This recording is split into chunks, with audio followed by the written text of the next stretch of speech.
tercer vídeo dedicado un poco al comentario del prólogo B de la crítica de la razón pura de Kant. Vamos a exponer los párrafos 9 y 10 según la edición didáctica que estamos manejando, que es esta. En este punto Kant ha establecido ya lo que considera él que son los rasgos que nos pueden permitir deducir si un determinado estudio está en lo que llama él el seguro camino de la ciencia. Es decir, si en él la razón no se estanca, es decir, que se progresa, no hay que dar marcha atrás constantemente, si los diferentes investigadores llegan a acuerdos, y además nos ha explicado cómo la lógica, y la matemática y la física pues son disciplinas que sí que están en ese seguro camino de la ciencia. En el caso de la lógica, al final llegábamos a la conclusión de que era una mera propedéutica, porque no trataba sobre objetos, sobre el mundo, por eso precisamente estaba completa desde Aristóteles, decía Kant, y la matemática y la física habían entrado en el seguro camino de la ciencia como consecuencia de cierta revolución o cambio en el modo de pensar, que consistía en que en vez de proceder por inducción, ¿verdad?, a partir de la experiencia a generalizar, se partía de un concepto que se construía a priori y a partir de él se deducen, ¿verdad?, los rasgos que luego se encontrarán en la experiencia. Había cierta, lo que llamaba esa revolución en el modo de pensar, un cambio que convertía esa disciplina de repente, ¿verdad?, y de golpe en una ciencia. También nos explicaba acá la diferencia entre el conocimiento práctico y el teórico, ¿verdad? El concepto teórico, la razón determina a priori, es decir, según cierta estructura propia de la razón, objetos que tienen que venirle dados. Y sin embargo, en el conocimiento práctico, que relacionábamos con la moral, la razón, como ahí se ocupa de lo que debe ser, pues claro, no puede partir de ningún objeto dado, sino que la razón ahí es totalmente autónoma. En estos dos párrafos de la crítica del prólogo lo que va a plantear Kant es una idea muy sencilla, y es que la metafísica, como un presunto conocimiento teórico, ¿verdad?, no ha ingresado en el conocimiento, en el seguro camino de la ciencia.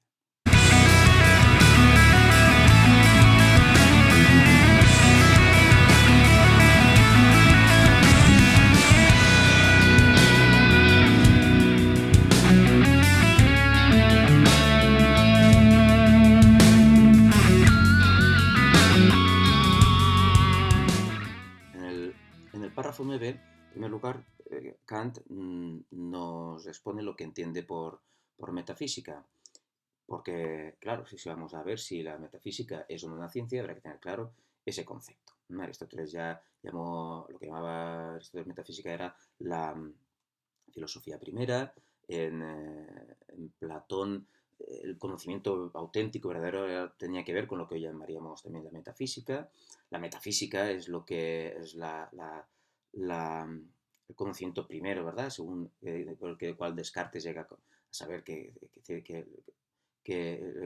a saber de sí mismo como sustancia pensante, de Dios, ¿verdad?, de la res extensa, conocimiento que estaría a la base, ¿no?, de toda la ciencia.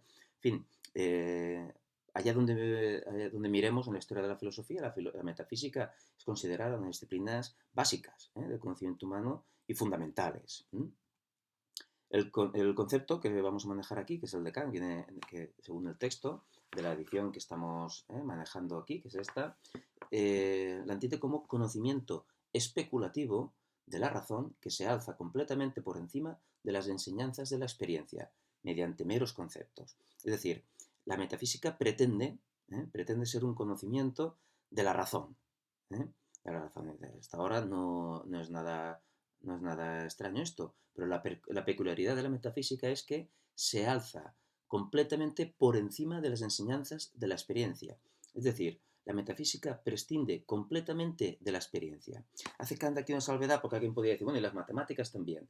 Kant, entre paréntesis, dice, no como la matemática, dice que aplica estos conceptos a la intuición. En este punto esto no se entiende quizás todavía, y a lo mejor solo adquiere sentido para vosotros después, una vez que hayamos analizado la estética trascendental de Kant. Pero podemos avanzar, lo que está diciendo Kant, que después de todo, los conceptos metafísicos, los conceptos matemáticos, los construimos a partir de ciertas representaciones que hacemos en el espacio y en el tiempo, como veremos. Pero para simplificarlo, por ejemplo, geometría, cuando hablamos de relaciones entre puntos, entre líneas, todas esas relaciones y esos teoremas que podemos demostrar a partir de, o sea, sobre triángulos y tal, podemos construirlos en nuestra intuición, ¿verdad? Porque tenemos una intuición del espacio. En cualquier lugar, aquello de lo que trata la metafísica no es ni siquiera imaginable.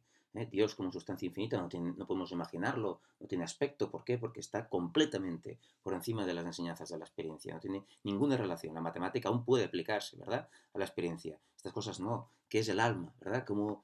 ¿Qué aspecto tiene? ¿Verdad? No tiene ninguna relación con nuestra experiencia. La sustancia, lo que llamaba Descartes la resistencia, las ideas de Platón, el motor inmóvil de Descartes, perdón, de Aristóteles.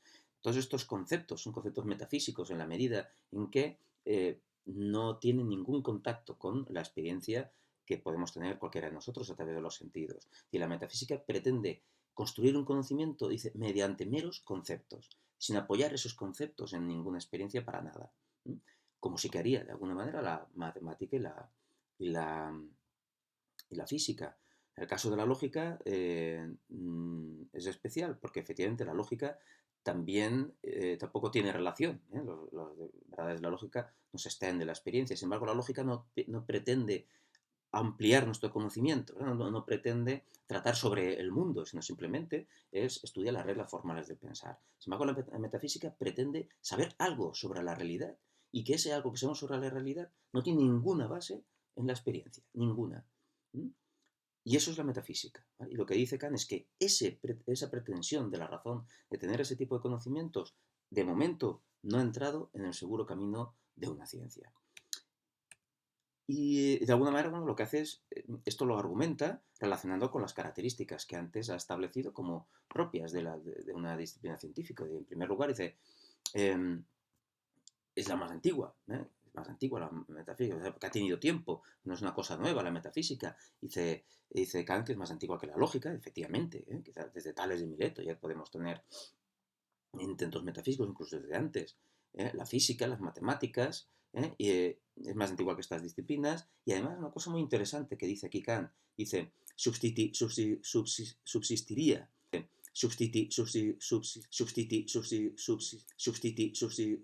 subsistiría la metafísica, seguiría existiendo, aunque la lógica, la física y las matemáticas, dice, fueran engullidas en el abismo de una barbarie que lo exterminara todo. Es decir, si hubiera ahora un cataclismo, una explosión atómica, un asteroide, ¿verdad?, que como los dinosaurios, pues sumiera a toda la humanidad en la más oscura tiniebla y nos volviera a una circunstancia primitiva.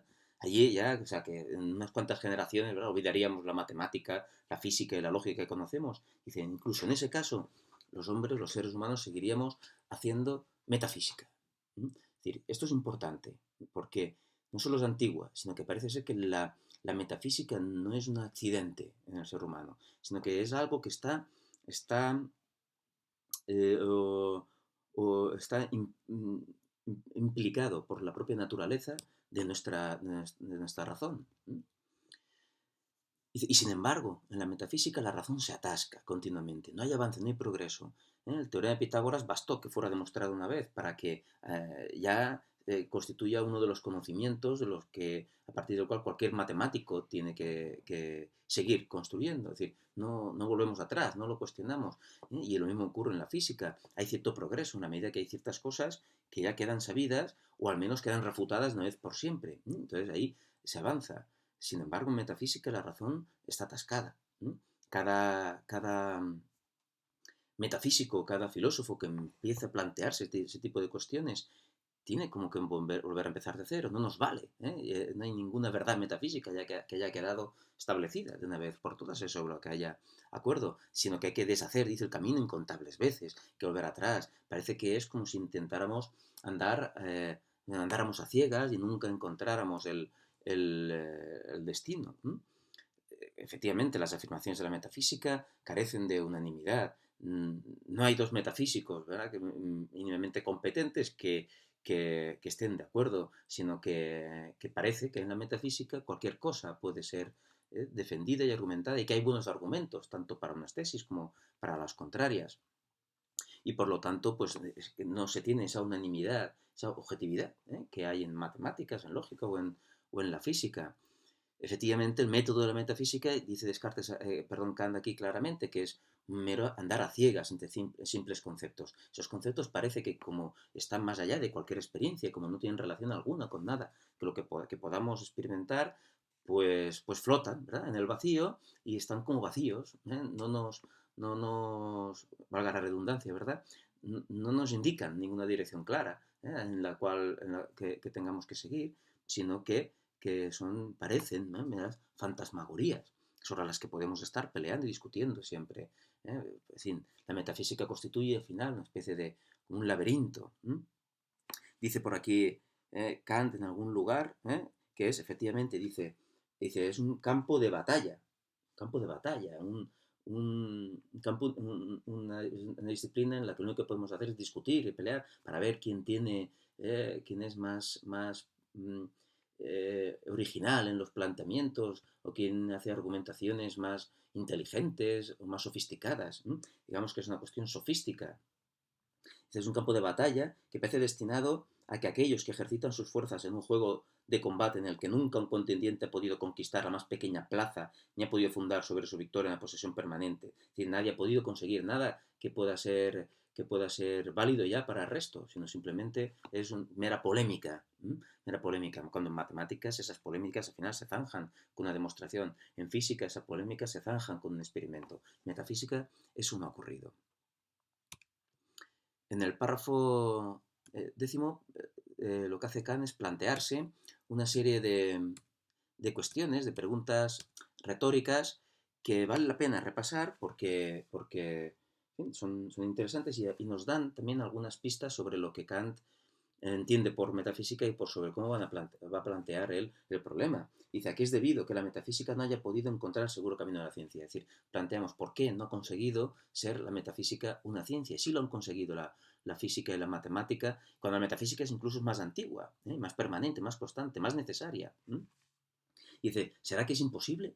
A lo mejor es que no se puede. Claro, si es imposible, habrá que ver por qué lo es, ¿no? Y de alguna manera la crítica de razón pura tratará de contestar a estas cuestiones. Dice, entonces, y si fuera imposible, dice, ¿por qué la naturaleza ha inoculado a nuestra razón el anhelo infatigable de rastrear dicho camino como una de sus más importantes tareas? Fijaos, dice Kant, perdón, dice Kant que de alguna manera en la naturaleza de la razón hay un anhelo infatigable, que no se cansa, que no desiste jamás de conocer la respuesta a grandes cuestiones metafísicas, ¿verdad? Dice, a las más importantes, a sus más importantes tareas. Dice, esa es una de sus más importantes tareas. No consideramos una cosa menor. Las cuestiones metafísicas son más importantes. Decía Descartes que lo más importante del mundo era establecer los principios filosóficos de las ciencias, es decir, la metafísica. ¿Y por qué nuestra propia razón nos lleva ahí? ¿Qué sentido tiene ese asunto? ¿No? Habrá que contestar a eso, si es que acaso la metafísica es imposible. Dice, y todavía más. Dice, ¿qué pocos motivos tenemos para depositar la confianza en nuestra razón? Si en una de las cuestiones más importantes de nuestro deseo de saber, no solo nos abandona, sino que además nos entretiene con ilusiones para finalmente engañarnos. Es decir, podemos confiar en una razón que en las cuestiones más importantes, las cuestiones claves, ¿verdad?, que se nos plantean, resulta que no solo es que nos entretenga con ilusiones, nos abra muchos caminos, ¿verdad?, sin que ninguno de ellos lleve a ningún lado, sino que es que además parece que incluso nos engaña, ¿verdad? Y la razón se mete en unos líos, como aquí, esto es como se puede interpretar, ¿no?, este cuadro, este grabado de Goya. Sueño de la razón produce monstruos, ¿verdad? Parece aquí en la metafísica la razón como que se aturde y produce y engendra ella misma toda una serie de fantasmas, de monstruos que nada tienen que ver con la experiencia y que nos enredan en problemas insolubles, ¿verdad?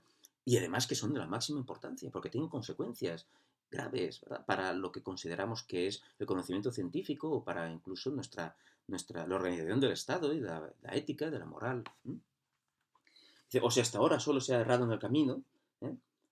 O sea, si es posible que la metafísica sea una ciencia y simplemente nos hayamos estado equivocando con el método, el camino, ¿de qué señales nos darán esperar que en una nueva búsqueda seremos más afortunados que otros que nos precedieron y que creyeron, también como Descartes, por ejemplo, haber fundamentado, ¿verdad?, la metafísica sobre cimientos claros y distintos?